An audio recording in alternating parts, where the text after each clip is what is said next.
What's up, guys? Welcome to the second episode of We Talk Sober. Today, I have a special guest on my show today, the one and only, the man, the myth, the legend, Chris. Chris, what the fuck is up, my brother? Other than the price of pussy, I don't know. Oh my God.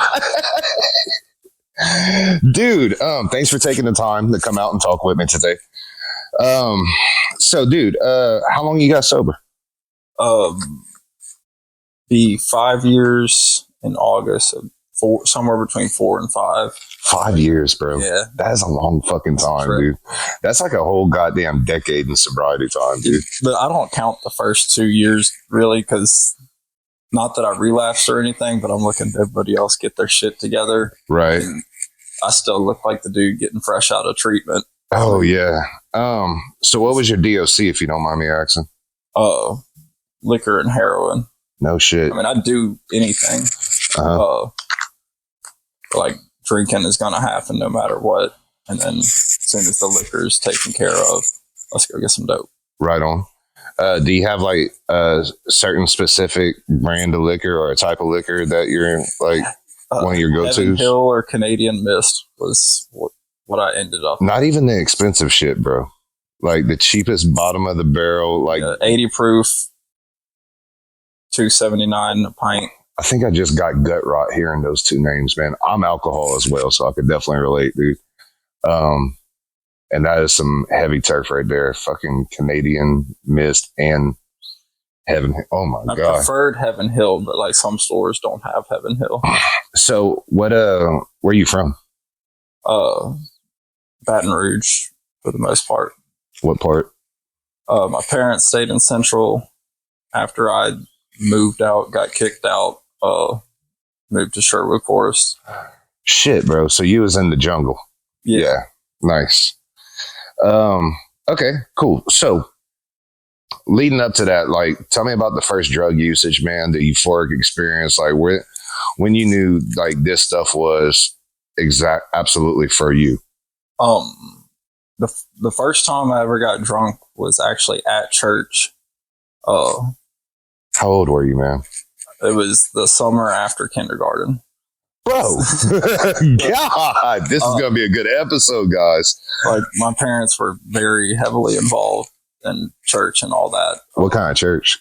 This one was a Southern Baptist at the time. Okay. They were like traveling missionaries. What?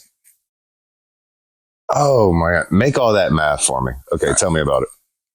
They're traveling missionaries going around the Western United States, and I guess based out of Baton Rouge.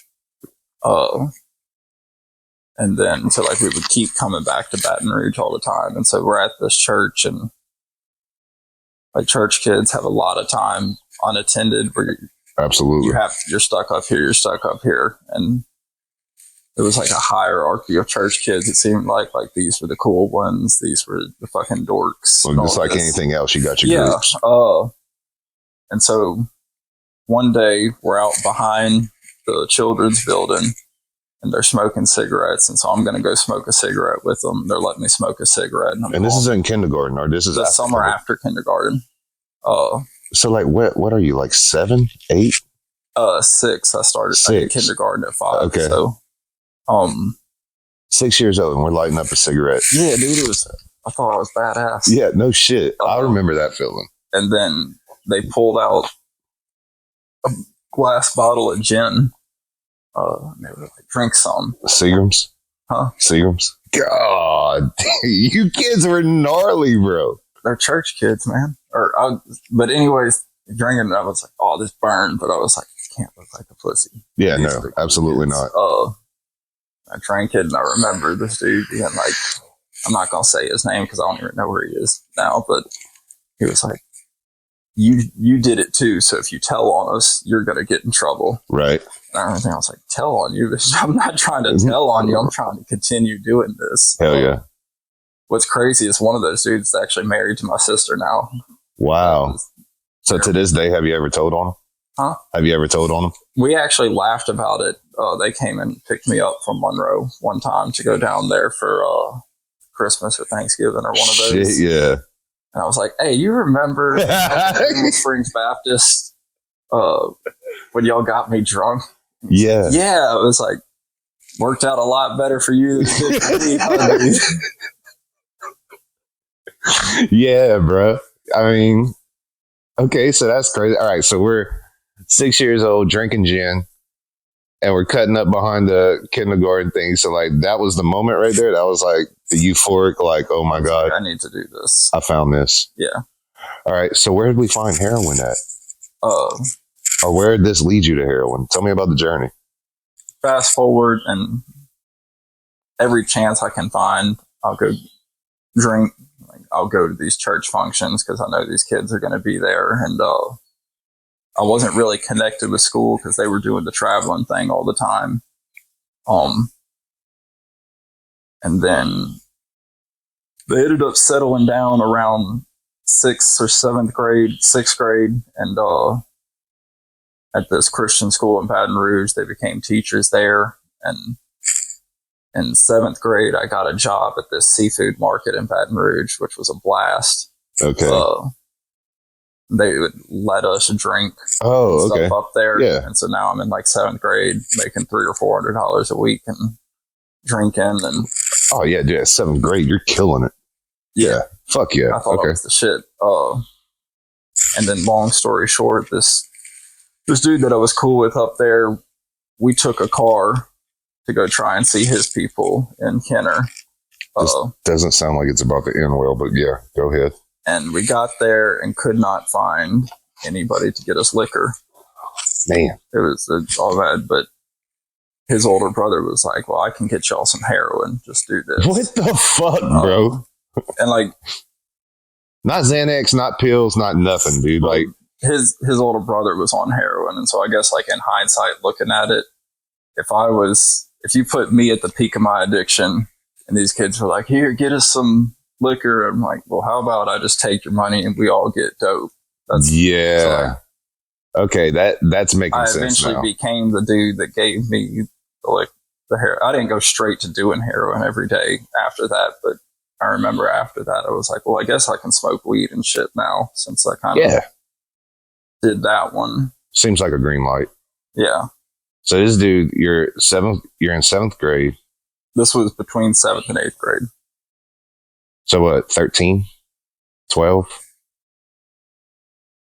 I don't know if you did the math. I was supposed to graduate at 17, so somewhere in there. My math isn't like great with this. Yeah, I failed 6th grade like twice, failed 7th grade twice. Like, I dropped out 3 times. Yeah, dude. Like, I'm kind of one of them too. So like, I don't even know what fucking age I was supposed to be in what grade. But we know we're young. I mean, in hindsight, we are young as fuck. Yeah. And this dude's about to give y'all fucking heroin. What the fuck happened, bro? I loved it. You what? You loved it. Yeah. I mean, that. Like, I was scared, but it was still the same thing with, like, not choking on the cigarette. I was like, yeah, you can't be a bitch. Don't be a pussy. Don't be a bitch. We got to do it. How are y'all doing it? Snorting it or? Dude, you started shooting heroin this early? I didn't. He shot us up. I didn't go straight to shooting up after that. What a piece of shit. Golly. Man. I'm pretty sure he, like, shorted us too.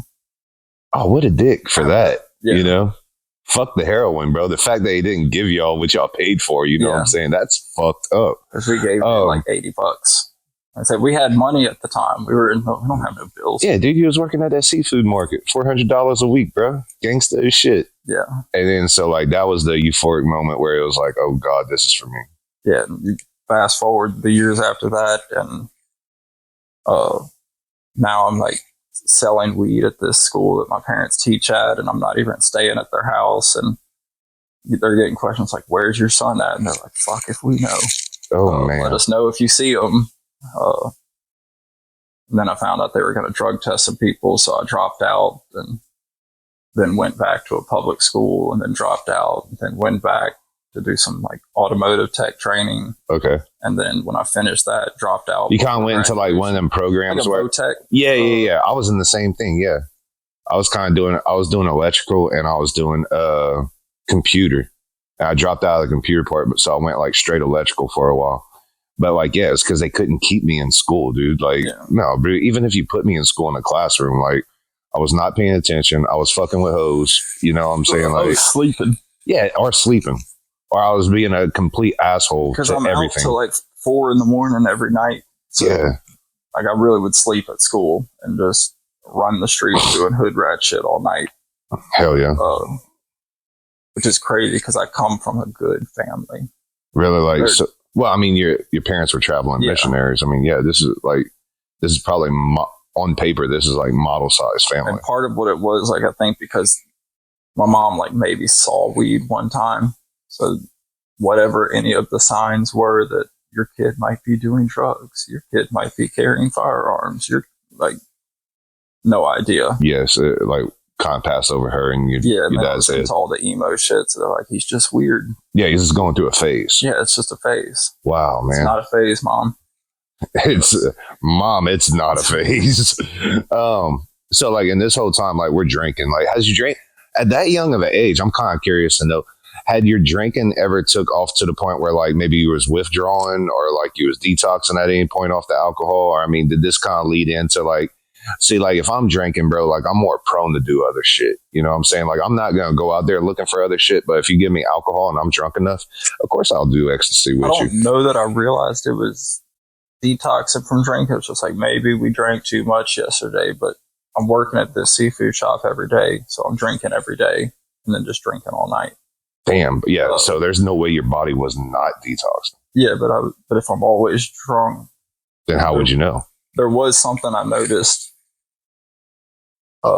Like about the time that the heroin and Roxy's really kicked up, I stopped being able to drink clear liquor. I would just like black out and fight people, or I'm kind of like that with brown liquor, dude. I can never drink beer either. Really? Maybe Heineken's if I was like feeling formal. No shit. But it eventually just became brown liquor, heroin. I'd love some Xanax if you had some of them. Yeah. But I will do whatever is there. Dude, I'm the same way, bro. So like if I drink whiskey or I drink anything brown or shit, I will fight my fucking shadow, dude. I'll argue and fight my shadow. And like but like clear, I'm good. Like, so like rum, vodka. It's a complete reverse. Clear tequila, bro. Like, I am fine, dog. We'll coast all night. Won't have no problems. Won't hear a word out of me. I mean, you may hear words out of me, but like, the brown shit, oh my God. And then the next day I'm like throwing up. I'm like twice as bad as what I'd be on clear liquor, dude. Like, I don't know, it's that. Yeah, it's the complete opposite. I could drink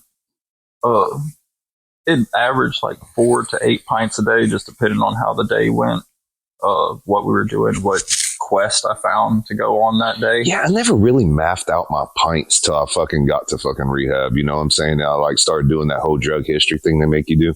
And I was like, Jesus Christ, I was drinking a gallon of vodka a day, dude. Like if you did the math and milliliters and all that shit, and I was impressed. But so we're young as hell. We're in high school. Now we're doing heroin. Alcohol is like raging the fuck out. So like, was there any other drugs like in there too? Like, did you travel down the meth road or the Percocet road or ecstasy a little bit, but. Yeah, it was kind of hot, like back when me and you were in high school. About the time I started messing with the ecstasy, it all became meth anyways at that point. Yeah, really and truly. Played with the Adderalls and the Roxys and stuff like that. Damn. I did like a crack binge for like a year. That was... Oh, you're smoking crack, bro? Holy shit. What's that like? Dude, I tried crack like 2 or 3 times and I was like, I don't get it. This ain't it. And then one time, I met this old black dude named Jebediah at a gas station. Yeah, it's always the guys at the gas station, dude. And I pulled up in this piece of shit truck that I had. I'm over off of Gus Young, so I'm already where I shouldn't be. Sure. It's like, hey man, you got a couple dollars for gas for my car? Course, bro. Like, motherfucker, you ain't got no car. He's like, it's down the street. I just need a couple dollars for gas. I was like, you need a couple dollars for crack. He's like, no, I don't do that. I was like, well, what if I want to smoke some crack? And he's like, well, then I know where to get it. Of course. I was like, well, get in, bitch. Yeah. And he went and got some, and I smoked some crack with him. And as soon as I hit it, I was like, oh, I get it. took a big hit, and then went, blah! Yeah, threw up.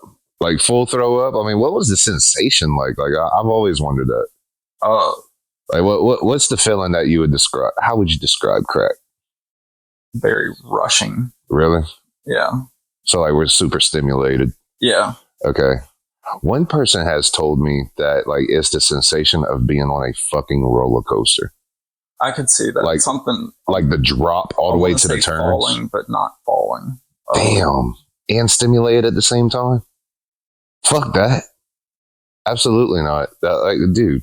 Yeah, so I'd just go look for Jebediah and pick him up. We'd go smoke crack everywhere. How long did that last? Like a year. No shit. Did you have to do the treatment thing to get off of that, or that was kind of no? It just kind of phased itself out. Because if it came to it, I'd rather do the heroin than the crack. That was just kind of like extra. Like, oh, I've got some extra money in my pocket today. So where did you find that, like, the whole heroin thing? Like, where did you find that was becoming problematic at? So Baton Rouge flooded in 2016. I remember that, the August flood. And prior to that, I had like constructed this house of cards, I guess you would say. Okay. Because I'm working as a mechanic, doing really well. Okay. Like really well financially. And where are we at? Well, how old are we right here? I started there when I was 17, so I was 20, about to be 20 or 21. All right. I think around 21, people were starting to say shit about my drinking. But like everything was still kind of floating. Like everybody knew I drank too much. Everybody knew I did heroin. Like everybody knew I wasn't hiding it. Okay. I was like, I'm grown. I live my own, pay my own bills. I might go pop in at my parents' house every now and then until they kick me out. But other than that, I'm doing good. Got all kinds of snap-on tools. And then when it flooded, it like put a stop to all that. The revenue stream stopped. And it was like I jumped into this weird Mad Max state of mind that was never able to crawl back out of. Like I was. Tell me a little bit more about that. Tell me about the Mad Max state of mind. Like Baton Rouge went crazy when it flooded. Right. Like everything's flooded, so we're all going and kicking indoors because there's nobody there just to see what you could get. Right. Kind of looting everything. Casually looting. Okay. If that makes sense. Yeah. Like if everybody's doing it, because people are just throwing stuff out on the street. But so you fast forward a week from that, and now everything's destroyed. Nobody's working. So like true in survival mode, but I have all these people that know dope connections. And I'm assuming that in Baton Rouge, this flood did not stop the dope flow. Fuck no, that was the only thing that was still coming in. Right. Kind of like COVID. We're going to do more drugs. We're going to get more fucked up. Like, yeah, I understand. So like we're at 2021. August flood is here, and now people are starting to say shit. Now we're starting to see where that's problematic. All these plates that I was spinning to keep my drugs and drinking rolling and me functioning in society rolling. It was like you flicked it down. Okay. I couldn't build that back up, so now I'm in this like ghetto, get it how you live survival mode for no reason. All right. And could not shake out of it. I can relate. It's like turned into a feral creature. Yeah, it sounds like it, bro. Like it's a whole nother level of shit. I started not being able to keep jobs. And at this point, I mean, how much would you say that you were using at this point? Well, the drinking as much as I could, which would usually be maybe 8 pints a day on a good day. And then as much heroin as I could get a hold of. Which would be, like, without dying, how much you think we was putting in right there? Me and this dude I call my brother, this dude named Fuel. I'm not a drug dealer. I sucked at it, but I was a very good middleman. Fuel sold dope. Okay. And we lived together, so there's just dope in the house. So if it's rolling good, in the house and I've got people coming through for them, then I can get 5, 6, 7 grams a day sometimes. That sounds like a lot. Yeah, dude. I remember I can like get kind of graphic on this. Mm-hmm. Absolutely. Get as graphic as you want on this podcast. Dude. So if you have enough heroin in a needle, your blood can't dilute it. Okay. Because there's not enough liquid can't get in there. So you have to, enough to where you're pushing it in and back out, having to let fresh blood back in to dilute more of the heroin. So as much as you can fit in there. So like a whole syringe. Yeah, you fill the syringe all the way up. With heroin? Yeah. Fuck. That sounds like a lot, dude. It is. That sounds like bro. All right. When you get dope sick, when you're doing that much, you get dope sick. I fucking bet, bro. So our brother used to take like fuel. He used to take those pill bottles and he'd put like 3 or 4 grams in the bottom of one and fill it with water and shake it up and just keep shaking it up and put a cotton ball on the top of it. And that's what he would draw off of and just shoot all day. Holy shit. This seems like some hardcore heroin use. I mean, I don't know what moderate and light and heavy use is, but this sounds fucking hardcore, dude. Like, this is crazy. So, like, right here at this point, I mean, are we kind of looking at rehab at this point? No, we're not even considering it. No, because I'm in this weird survival mode, but it's kind of working. Okay. Yeah, like, I get it. I mean, dude, trust me. I get it. Survival mode is a motherfucker. So what are we doing about it?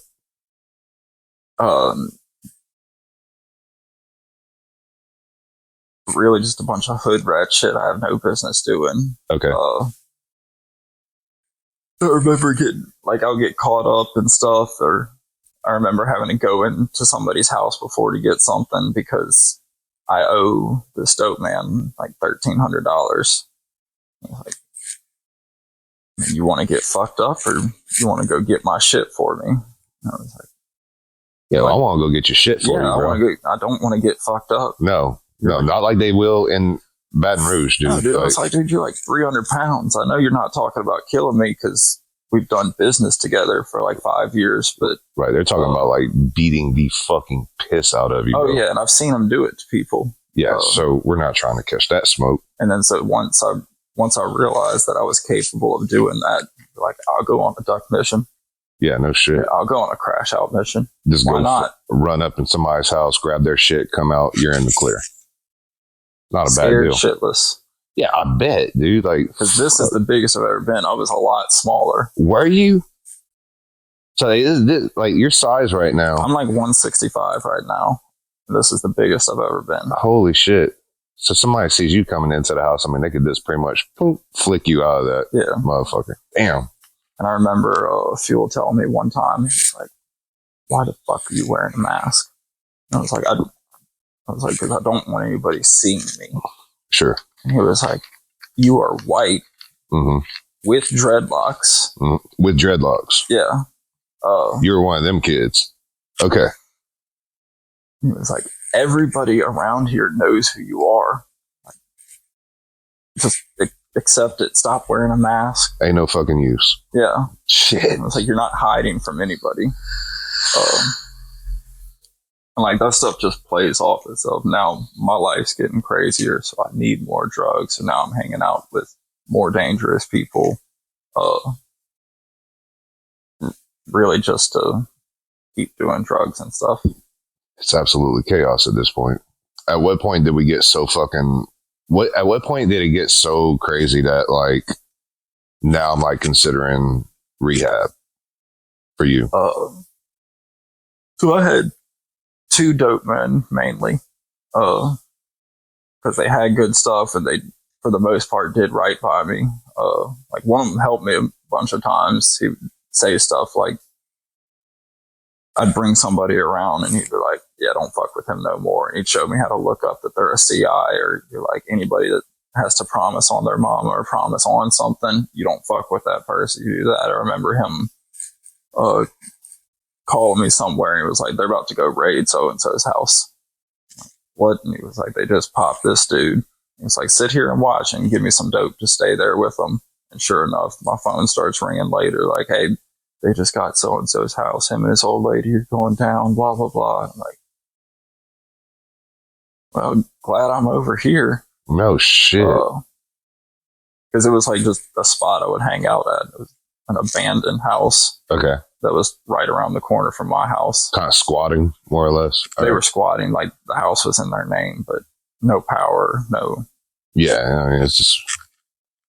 But this one dope dude, I'm trying really hard not to say the dude's name. I keep catching No, don't do it. Don't. If you don't feel comfortable doing it, don't do it. No, bro. I'm not going to. But he comes over one time and he gives me some heroin and he's like, hippie, if you don't do something about your fucking drinking, I'm not going to serve you anymore. That sucks. And this is coming from the dope man. Yeah, I was like, dude, you sell me heroin. What the fuck are you talking Real about? shit. And he was like, you were moving sloppy as shit. It was like, everything around you is just extra. It's too much. Like, go do something about your drinking or like all this is done. And I guess if I wasn't an addict, I probably could have been making money. But, probably. Yeah, because I had a decent amount pass through my hands. Not bragging. It's more kind of depressing looking at it in hindsight. Like, look what you fucked up with the mechanic stuff. Look what you fucked up with the dope stuff. Like, sure. I mean, so that's very plausible to think about. Yeah, I get it. But he was like, do something about your drinking. And the girl I was dating at the time, she had a friend that was in drug court. He was like, well, you can just go to an AA meeting with them. And I go to Club 12 in Baton Rouge. Okay. And this is an AA meeting? It's an AA meeting. Okay. And I had tried not drinking for like 2 days. Oh my God. Dude, I looked like Michael J. Fox when I walked in. Oh, fuck. Okay.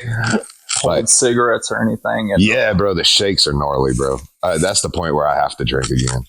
Because I think we get to a point, bro, like in recovery or like in this detox phase that like you kind of quit drinking because you enjoy the motherfucker and you just start drinking to fucking survive. Like whether you're trying to get over the shakes, the high anxiety, throwing up, feeling like shit. I mean, I think a lot of people get caught up in the whole like, I can't function without it. Right, bro. Like, because I'll wake up. Say, go get right. I'll wake up at like if I'm on a bender or if I'm in a cycle, what I call a cycle, and this is where I'm like drinking pretty heavily. I'll wake up at like 6 o'clock in the morning, right? Like I'll fall asleep at 2 a.m. You know, like because I've been at the bar all night. I'll wake up at like 6 o'clock in the morning, same way, shaking like a leaf. High anxiety, about to call the ambulance on myself, thinking I'm having a heart attack or, you know, like actually having a panic attack. And like, I can't, Shitting on yourself? Yeah, bro. Like I get the shits too, dude. Like I call them the vodka shits because like, whiskey shits. Yeah, dude. It's like gut rot from hell. And like, I'll get into this like mode. I think the copious heroin and the large amounts of whiskey like balanced each other out. Yeah, no shit. So like I was you didn't get all plugged up regularly until I stopped doing stuff. That's crazy. I was going to ask you about that too, because I know a lot of people that played with opiates and that like one of the top 5 things they say is, bro, there's nothing like being plugged up by opiates. That is crazy. They sent me to the hospital from a rehab for plugged up from opiate shit. Oh shit. At New Day, they ask you, did you shit today? What size was it? Yeah. And I'd been there a little over 2 weeks and they're like, you haven't shit since you've been here. I was like, yeah. And like 3 days later, I thought I had a kidney stone. Oh my God. And you was backed up. God, they bro. were like, if this we're gonna put this shot in your butt, and if it doesn't make you poop, then somebody's gonna have to go up there. And I was like, can you give me 2? Like, you're not doing that. Right. Dude, oh my God. That is like the worst news I think that you could get in a rehab that you're about to get like, yeah, this. Oh shit. Old Freddie Fat Fingers is going to go fishing. Oh my God. So, all right. Like, was New Day your first treatment center? No, my first treatment center was Abbeville because I would go to these AA meetings. Yeah. I eventually just started drinking at the AA meetings. Like I'd go hide there. I can relate. And I was like, maybe I need rehab. Maybe. That's what my girlfriend's telling me. That's what my brother's telling me. That's what all the people I use with are telling me. But I didn't want to go because, like I said, my brother sold drugs. So I kept seeing these people that were like, dude, where you been? It's like, oh, I just got out of rehab. You look worse. Right, like, right. You look worse than I saw you 2 months ago. So they kind of went on a bender again before they... Like, so everything I thought about AA and treatment, like these people were getting worse every time I saw them. So I was like, I'm not going to rehab. Yeah, like, so you was almost kind of developing almost a prejudice against the whole thing. Like, I don't know what's going on in there, but it's not working for y'all. Yeah, y'all keep ending up back at my house. Okay. So I eventually go to Woodlake, Abbeville. Oh man, I went to Woodlake and Gonzales, bro. What a place! What a place! And I know the one in Abbeville. My mom stays in Abbeville. Yeah. So like, it ain't nothing to be driving down like Veterans Memorial Drive or like one of those main roads down there, and we'll see some of the patients just like toting their suitcase behind them. That was me. I lasted 5 days. Oh, dude, I only lasted 3. That's crazy. Woodlake was not the place for me. What happened with you at Woodlake? I found out that this wasn't a reset button. Oh, damn, that's heavy. I thought when I finally decided to go, like no money, homeless, blah, blah, blah, the whole 9 yards, I was like, they're going to reset it. Like whatever happened, so we're like, I can't do this successfully. I was trying to get back to how it was before the flood. And they were like, no, you can't drink. You can't do drugs. Fuck this noise. Yeah, so they're like, all right, so like they're basically putting a picture out to you right here. Like, you're never going to be able to do this shit again, and you are flipping the fuck out. Yeah. I understand. I absolutely understand. That's how I was in Rayville Recovery, my first treatment center, dude. I was like, not fuck that shit. You know why I got fucking pushed out? Well, I didn't even get put. I quit, bro. So like, I was in Woodlake and Gonzales, bro. And like, you know how me and you smoke, bro. Like, I could smoke these fuckers back to back, right? Especially cigarettes, dude. And like, so I went in there with a fresh carton of cigarettes. My girlfriend brought me over there. I ain't never been to rehab with cigarettes. Oh, it's lit. It's lit knowing that you got a supply, you know what I'm saying? So like, especially if like, all right, and I kind of detoxed myself before at times. And like, I know I'm going to be smoking like a fucking train though, right? Like orange fingers and everything smoking. Should look crusty when I'm Fuck yeah. And dude, like, it's like, I don't know, it's 3 o'clock in the morning. I'm on day 3 of detox or day 4 of detox. And I wake up at like 2 o'clock in the morning. And I'm telling the nurse, I'm like, I need a cigarette. Well, they kind of like regulated when we could go out there and smoke. You know what I'm saying? They didn't give us our cigarettes. Like, we had to fucking give them our cigarettes, and they would dispense cigarettes out to us on smoke breaks and stuff if they chose to allow us to go outside. So like, I was like, hey, I need a cigarette. And she's like, no, I can't give you one. I was like, give me a fucking cigarette or get my fucking paperwork together. And that lady was nice. She was like, look, don't leave. I'm going to give you a cigarette. Like, go outside and smoke. So I think I like got the system beat. I just got to fucking drop the word I'm about to leave. And these fuckers are like, kind of like, do whatever I could get them to do. You know what I'm saying? Give me a fucking cigarette. Let me get a fucking Librium. You know what I'm saying? Like, shit like that. Well, it's time to wake up. So like, I don't know why they do this, but at 5 o'clock in the fucking morning over there, whenever it's time to wake everybody the fuck up, first thing is on my mind is a fucking cigarette. And it's not the same lady working that was, you know, was so nice to me. Tried it on this text too. Bro, this bitch had a chip on her shoulder whenever she came in. Like, she fucking walked through our rooms. Wake up, time to get up. Like, da-da-da-da. And that's the last thing you want to hear day 4 of a detox, bro, at 5 o'clock in the fucking morning after you just got to sleep at 3 o'clock in the morning. I'm in here to hide. Bro, for real, dude. And then fucking, I'm like, hey, can I get a cigarette? And she's like, no. I was like, ma'am, please, can I get a cigarette? I'm hanging by a thread here, please. She's like, you can fucking smoke whenever we tell you you can smoke. And I was like, all right, bitch. sign my fucking paperwork right I'll fucking show now. them. Yeah, fuck you. And like there I go with my little rolling suitcase down the road in Gonzales. But you know what the fuck I had in my left hand? A fucking cigarette. Fuck them. And I was camped out at a gas station till my girlfriend drove from fucking Lake Charles all the way to Gonzales to come pick me up. And she was not happy about that shit. I did notice it seems like I went on for years and years just drinking and using, even though most of it was miserable. It's like me either sitting in a car crying to emo music or oh god, yeah, hyping myself up to gangster rap in the rearview mirror. 1000%. Myself. Did that for years. Soon as I went to treatment though for the first time, it was like I could not even get on my feet by crackhead standards anymore. Dude, facts. So for me, like it was pretty much the same thing. I connected with music. I identify with music and connect with music very heavily. And like I remember like being on the fucking like if I'm coming. So this is how it went for me. Like I'd wake up, right? And I'd automatically have to take those 4 or 5 shots in the morning, bro, like just to fucking get myself functioning. My brain is braining. I'm not shaking anymore. Well, I'm calming the shakes down because it takes like a good hour and a half for my shakes to come down.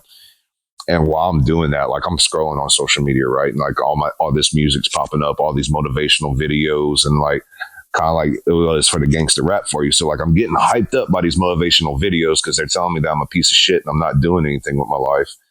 And then like I'm getting fucking sad because like this fucking song that me and this girlfriend from kindergarten listened to or like some fucking crazy shit is the dumbest fucking ass reason to be sad, crying in my own shit right there.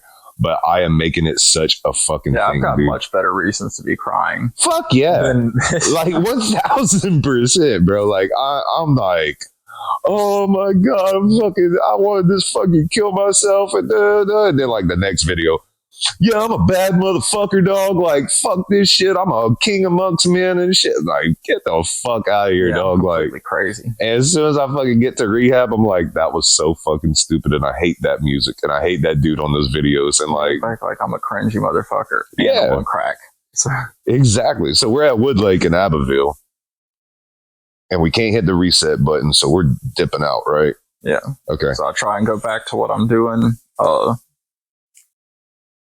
And like it just won't shake. I might make it 2 months, 3 months. I'm like, well, guess it's time to go to rehab. Like you making it like 2 or 3 months? Like you're bending out on 2 or 3 months? Yeah, I'm not sober. Okay. Like I'm leaving rehab to get fucked up every time. And then I'll end up at the psych ward. Damn, you're one of them too? Yeah. You're real flighty. I'll make a run for it. Just, I don't know, rip and run for however long I can. At this point where you run to the psych ward. At this point where you're like dumping out of the rehabs and stuff, like whenever you're jumping out of these places, is the meth involved in this? Yeah, I'm doing meth. Yeah, so you already got like some like psychosis as well going on, probably, right? Probably. Yeah. Thought the government was coming for you. I thought that. You look like the type, buddy. You definitely look like the type. Dude, I was the dude that bro, they're watching me. Shut the fuck up. The government is not worried about us. The cops are not. Until they kick the door in, I'm like, maybe she does. And dude, all that hot shit that I'm talking to myself, listening to the gangster rap, looking in the rearview mirror, like I'm gonna do this, blah blah blah. And when them juice monkeys come through the door, yeah.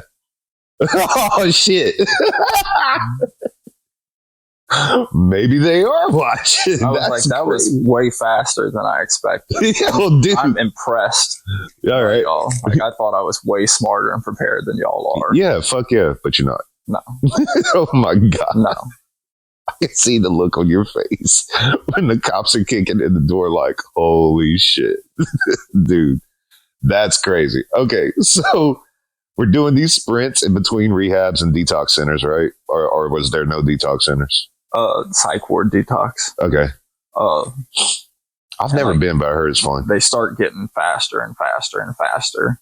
Like I might can make it 2 weeks out there. And then like now I'm ending up legitimately homeless sometimes. Like I was homeless before, but couch hopping homeless. But like when junkies don't want you around anymore. God damn. You're homeless. No shit.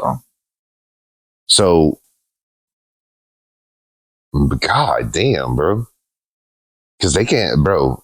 What about the dealers? I mean, like, dealers probably didn't want you around either. Do not call me. Don't come over here unless there's money in your hand. Golly. That kind of stuff now. And I don't know. I get, like, I had a couple botched suicide attempts, and I would try and kill myself every time I shot up. I've got this girl that's still messing with me for whatever reason. Some weird suicide pact type thing. Like, whoever kills himself first jokes on the other one. Golly, that's dark.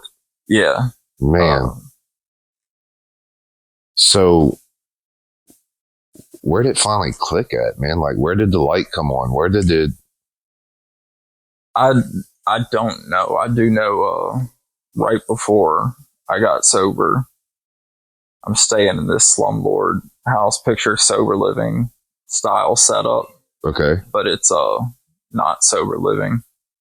It's like these flat houses in Baton Rouge that this weird dude rents out to people that are on drugs, real under the table stuff. It's crazy. Your roommate's like an escort, and it's weird, but I was like, oh, this is perfect. I can just give you $100 a week and live here and do whatever I want. It's a whole flop house.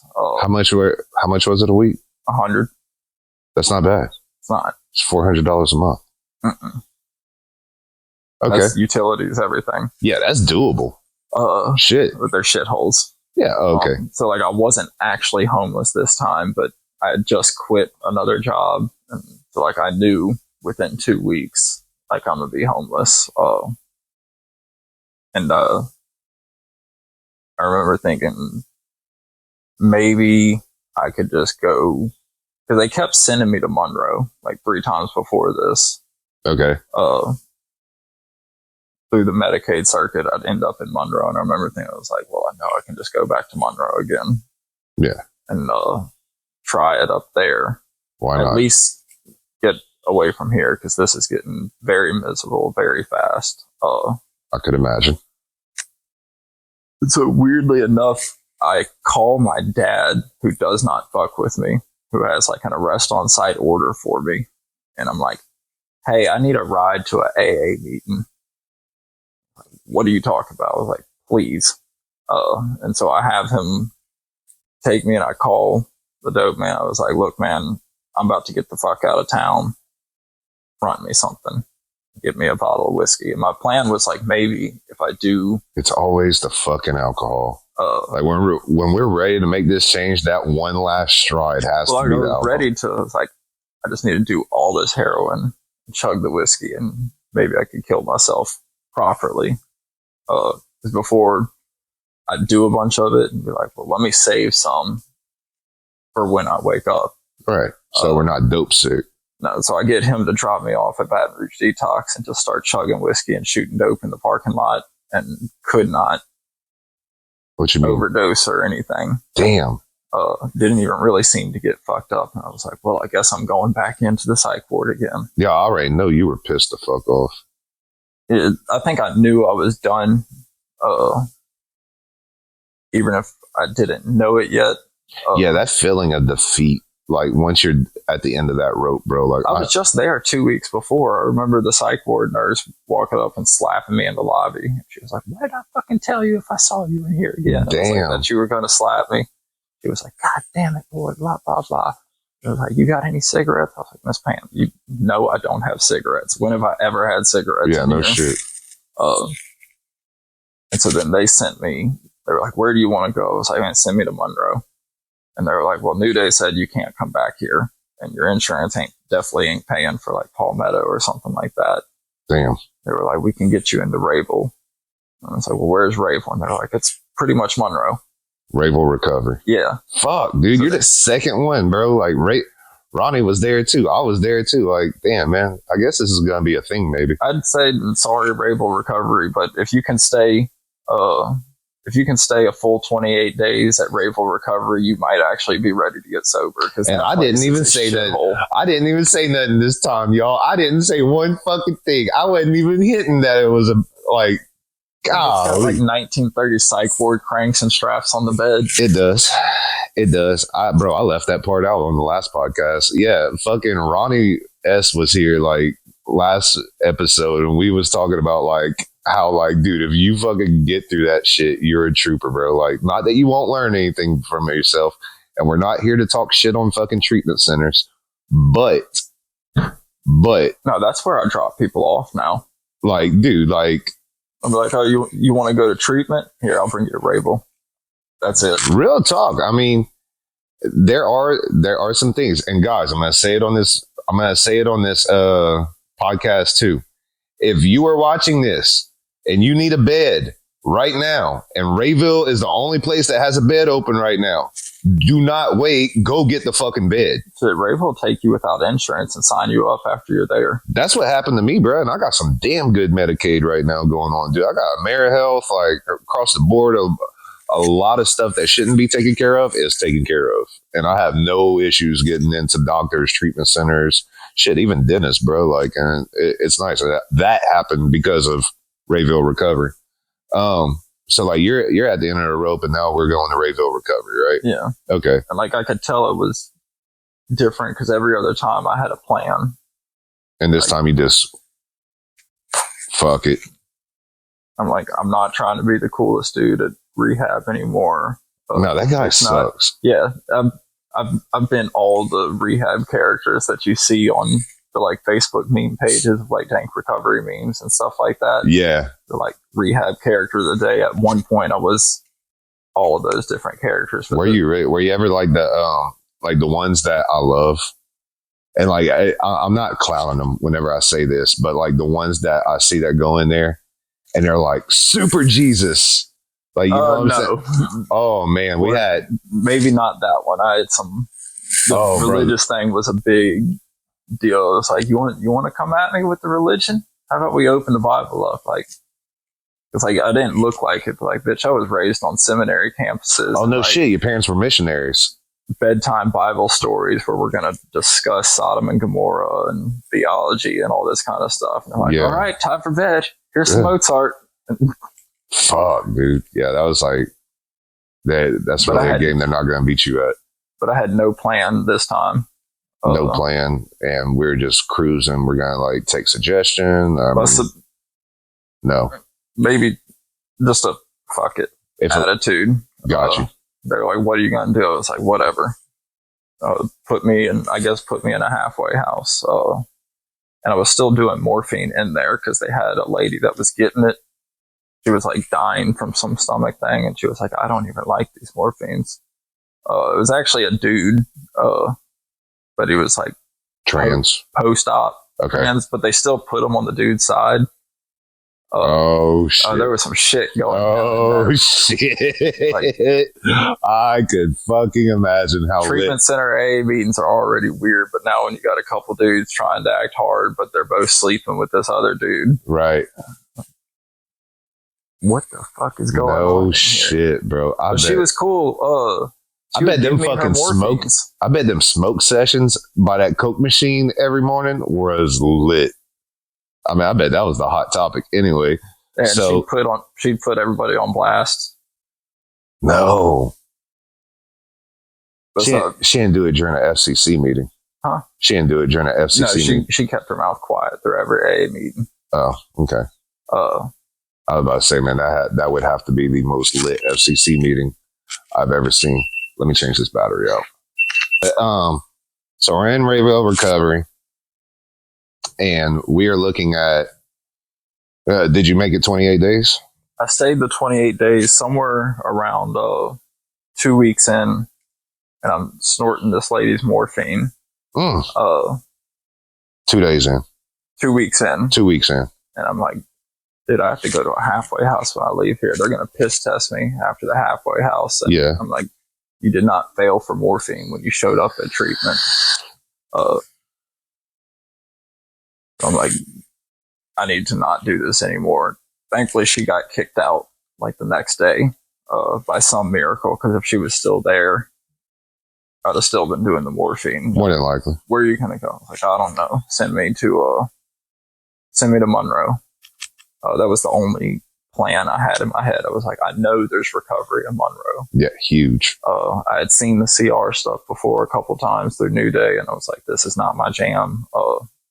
But I got kicked out of a CR house one time. So that brings up one of my questions. Like, do you do CR or are you just AA? I don't. Okay. To each his own. Yeah. And I remember being around some AA meetings in Monroe, and I was like, this is nothing like what I saw in Baton Rouge. So I get to sober living, pretty much no plan, just do whatever. Actually meet this dude named Dewey, and he was like, you got a sponsor, bruh. You need a sponsor. Oh, shit. Like, I don't know. I just got here, man. He was like, I'll sponsor you, East Side, walk it out. I found out later, like, Dewey's never worked a step in his life. Oh, fuck, dude. Okay. He's having me on whole crackhead missions, and he's like, we're going to go change this lady's tire, work on her service work. Here, take my truck. God told me to give you my truck. What the fuck? But I ended up getting kicked out of that house for not working steps. Like, okay, yeah. I had a job by some miracle. So now you're homeless in Monroe? No. Well, I went straight to another halfway house. Sober living house? Okay. And I was like, maybe I should try working some steps. Sure. Now, at this point where we're at right now, you're dry, right? Yeah, I'm like 3 or 4 months sober. Okay. Just got kicked out of sober living. Okay. For not working steps. Not that big of a deal. But I'm going to meetings every night, and I'm talking to this dude outside the meeting. I was like, just complaining about what's going on. And he was like, how about you just let me sponsor you? It was like, we've been doing this for 3 months now. Like, let's go. And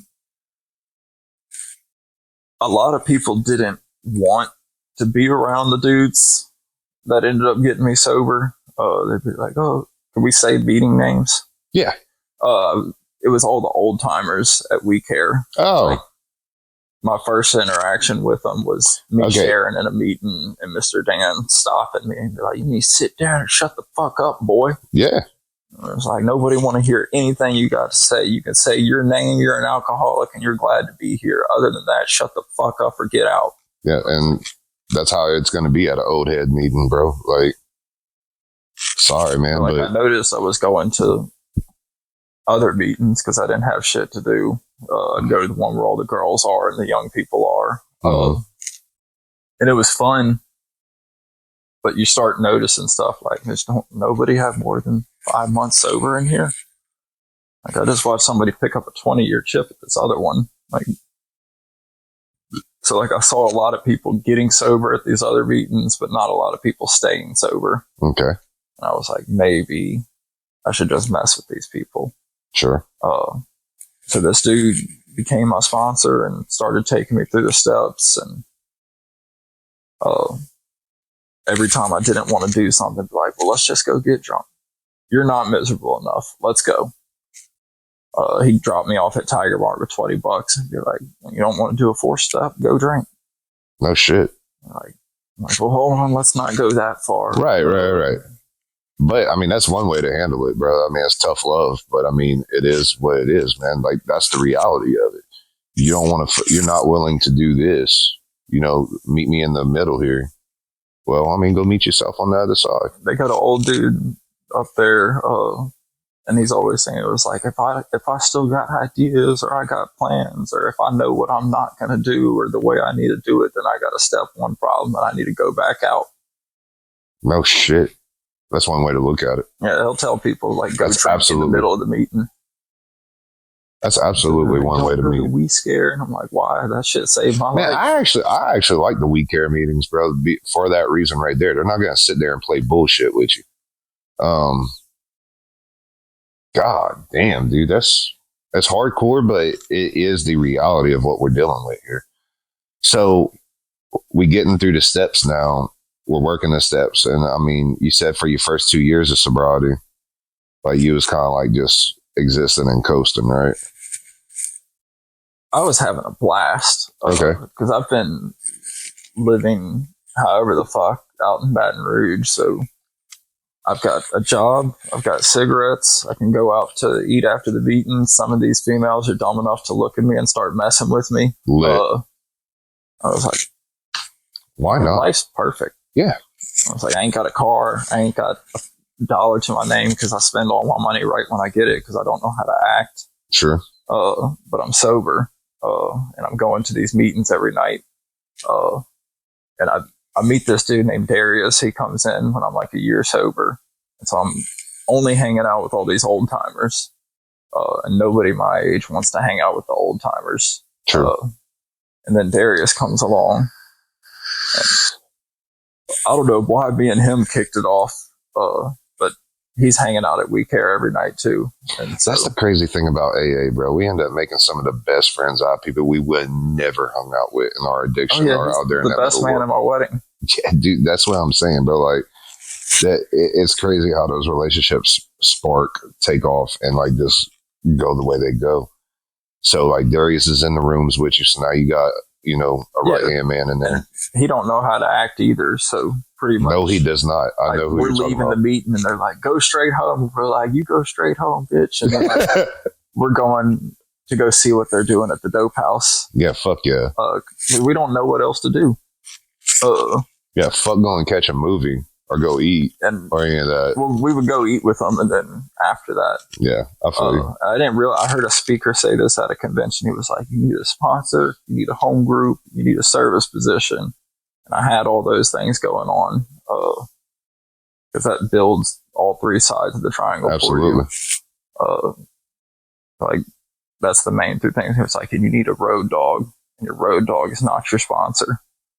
It's like your road dog is somebody that's got close to the same amount of sobriety as you, that is trying to do the same thing as you. But the same way when you're using, like, if you're not trying to go steal a bunch of needles and do a cashback scam at Walmart, like, we probably don't need to be hanging out because that's what I'm doing today. Like, you don't have the same goals as me. It's like the same way in recovery. Like, I'm trying to be less of a piece of shit today than I was the day before. That's not a very high bar, but that's what we're moving towards. That's honestly the best way to say it. But it helps because like the recovery stuff's bigger than just the drugs and alcohol. I remember sitting in Darius's car. I was like, dude, I don't think I know how to talk to women. Oh yeah, that's awkward as fuck, man. And he was like, dog, me neither, man. And I was like, because like I started doing drugs and shit before I was like seriously interested in girls. So whatever skills you needed to learn to like talk to or court a woman, completely irrelevant. Didn't need them. There were drugs involved. Right. Alcohol is involved. I could be myself. Well, with the road dog or whatever, you got somebody you're figuring all this shit out with. True. He's got a sponsor. I've got a sponsor. And we pretty much just look like two monkeys trying to fuck a football. And like by some miracle, we're sober. And they've got us chairing meetings now. And that's honestly the best way to put it. Like two monkeys trying to fuck a football. Like it's all fucked up. Like, but it's somehow in a weird way, it's copacetically working. Yeah. So what is like, I'm going to go ahead and ask, and in short, because I am getting to my time here, but in short, like what does life look like for you now? I mean, after starting out fucking drinking in fucking kindergarten and shit, fucking, from there to now, what does life look like for you? I mean, now that you're sober. So I'm on my third sponsor.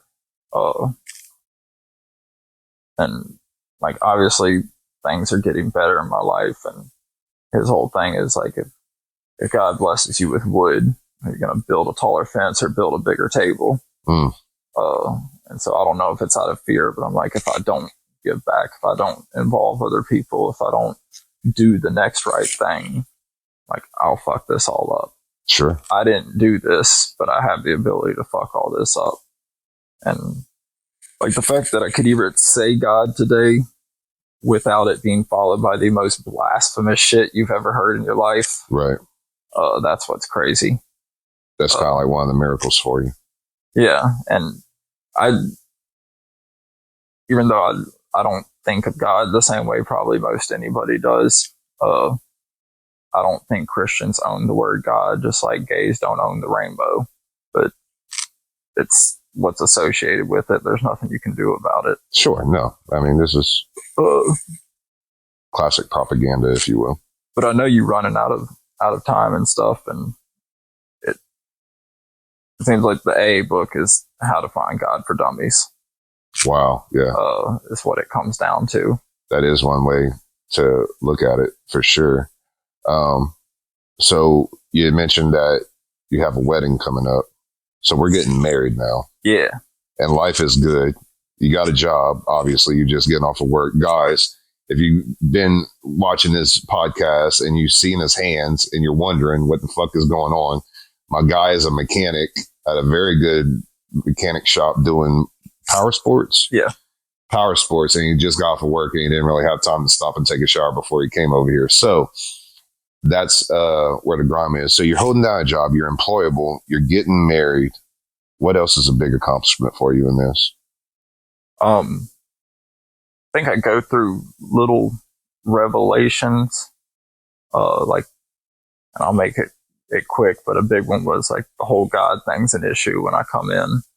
And once I get to the point of understanding, all right, drugs and alcohol more powerful than me, need something more powerful than me.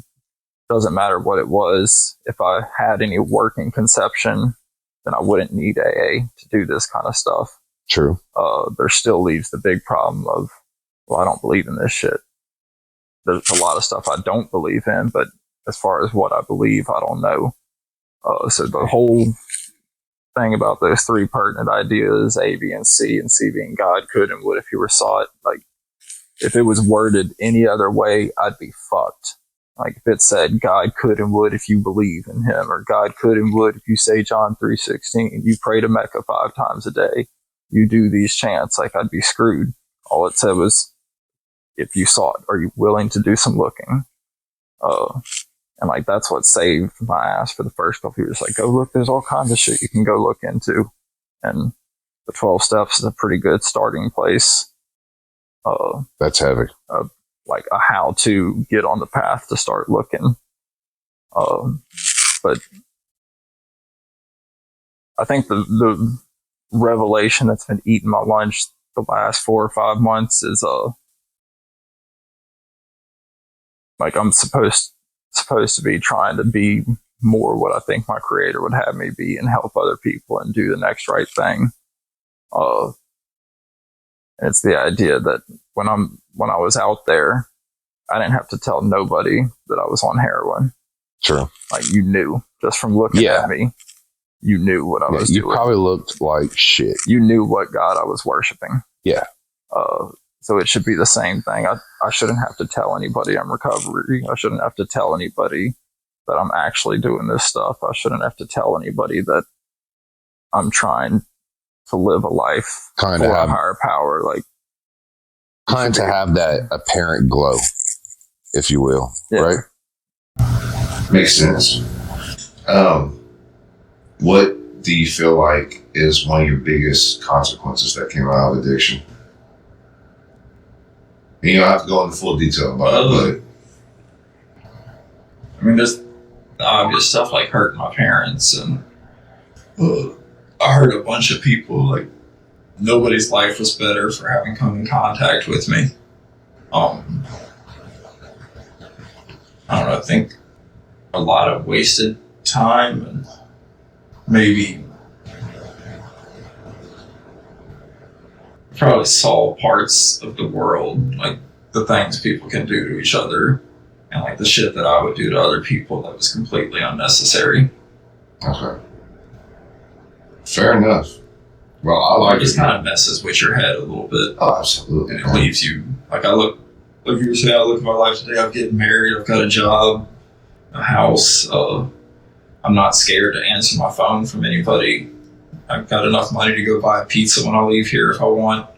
So when I look back at like all that craziness, it leaves you in a place of, is that real?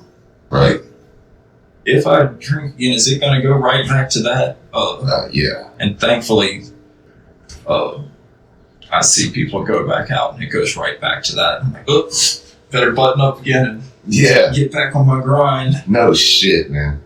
Well, dude, thank you so much for taking the time out to come. Oh, no, my pleasure. And talk with us, man. Like, this was absolutely great. I hope somebody out there got something out of this, man. Look, if you're thinking about getting sober, if you're watching this thing and you're thinking about getting sober, and like if you heard something you like in here, and Chris inspires you, please leave a comment down below. Smash the like button, hit the bell, subscribe to our channel. It's only going to help us grow. And we'll see you on the next episode of We Talk Sober, man. That's all the time I got.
and talk with us, man. Like, this was absolutely great. I hope somebody out there got something out of this, man. Look, if you're thinking about getting sober, if you're watching this thing and you're thinking about getting sober, and like if you heard something you like in here, and Chris inspires you, please leave a comment down below.